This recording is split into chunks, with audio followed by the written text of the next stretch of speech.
channel Akuntansi A 2019 Universitas Negeri Semarang.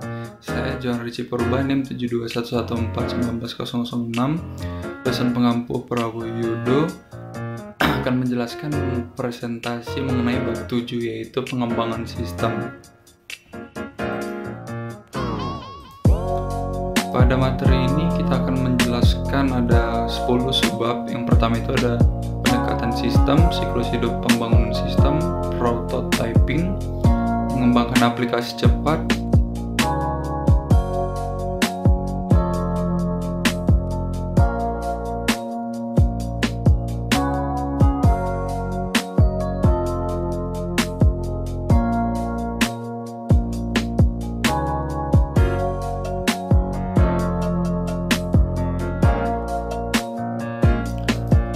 yang pertama itu pendekatan sistem, yaitu adalah serangkaian langkah-langkah pemecahan masalah yang memastikan bahwa suatu masalah telah dipahami, solusi-solusi alternatif telah dipertimbangkan, dan bahwa solusi yang dipilih akan berhasil.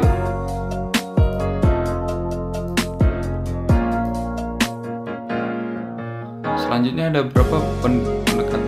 Pertama itu ada pendekatan sistem, yaitu kerangka kerja UW pada intinya terkubur selama bertahun-tahun.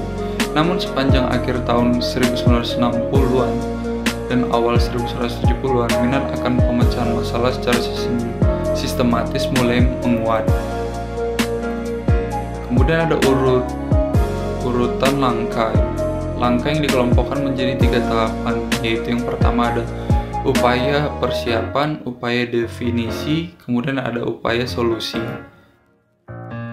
Selanjutnya itu ada tahap dan langkah-langkah pendekatan sistem. Tahap 1 itu ada upaya persiapan. Langkah pertama melihat perusahaan sebagai suatu sistem, kemudian mengenal sistem lingkungan, mengidentifikasi sistem perusahaan. Selanjutnya ada tahap 2 upaya definisi sebagai langkah 4 dan 5. Kemudian ada tahap ketiga, yaitu upaya solusi, langkah 6 sampai 10.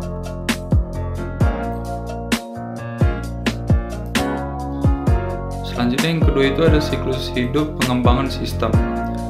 Nah, siklus hidup pengembangan sistem atau SDLC adalah aplikasi dari pendekatan sistem bagi pengembangan suatu sistem informasi. SDLC tradisional, yaitu seringkali disebut sebagai pendekatan air terjun. Aktivitas ini memiliki aliran satu arah menuju ke penyelesaian proyek. Tidak dibutuhkan waktu lama bagi seorang pengembang sistem tentang tahapan pengembangan.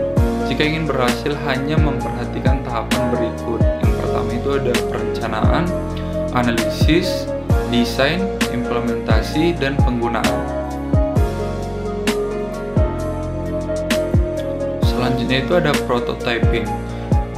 Prototype itu adalah satu versi dari sebuah sistem potensial yang memberikan ide bagi para pengembang dan calon pengguna.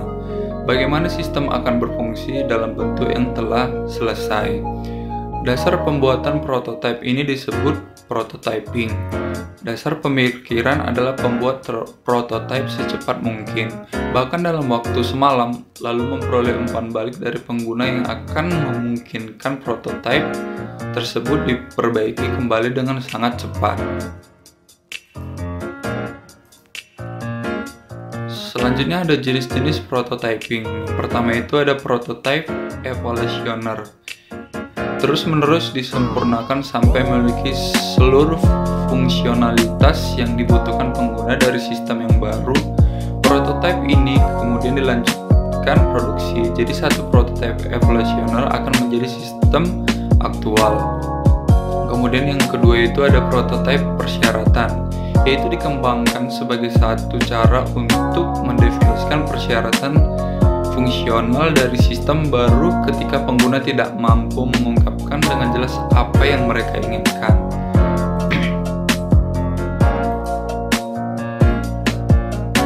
Selanjutnya ada daya tarik prototyping. Yang pertama itu adalah membaikkan komunikasi antara pengembang dan pengguna. Selanjutnya, pengembang dapat melakukan pekerjaan yang lebih baik dan melakukan kebutuhan pengguna. Selanjutnya itu ada pengguna memainkan peranan yang lebih aktif dan dalam pengembangan sistem. Lalu pengembang dan pengguna menghabiskan waktu dan usaha yang lebih sedikit dalam mengembangkan sistem.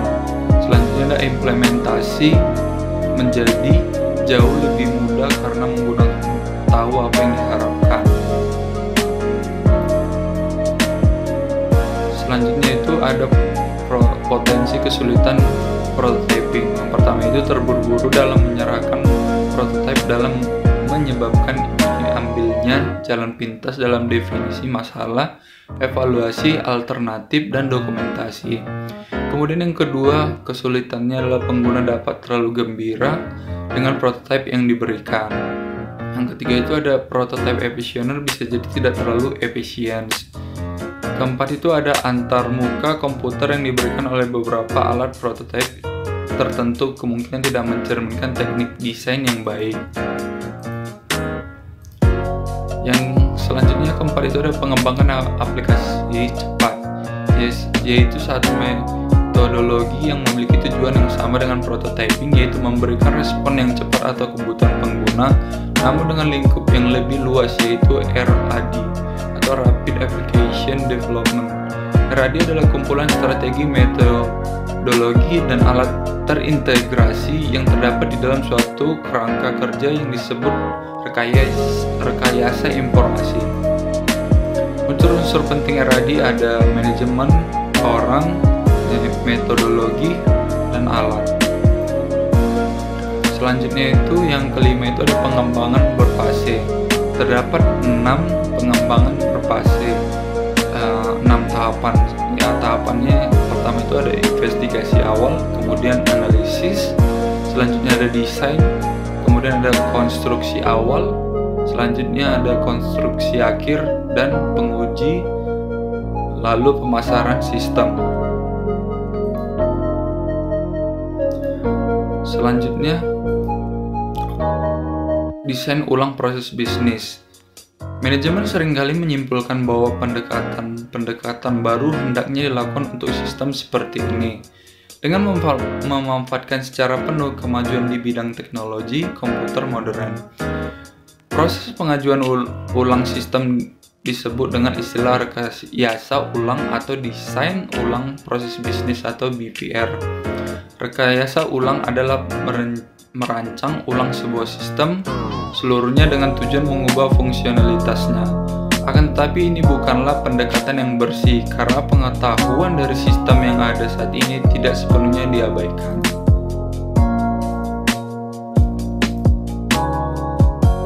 Kemudian yang ketujuh itu ada alat pengembangan sistem.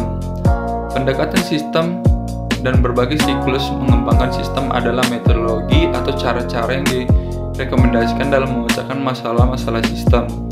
Metodologi sama seperti sebuah cetak biru yang digambar oleh arsitektur untuk memandu para kontraktor, tukang kayu, tukang pipa, ahli listrik, dan sejenisnya ketika mereka membangun sebuah rumah atau gedung.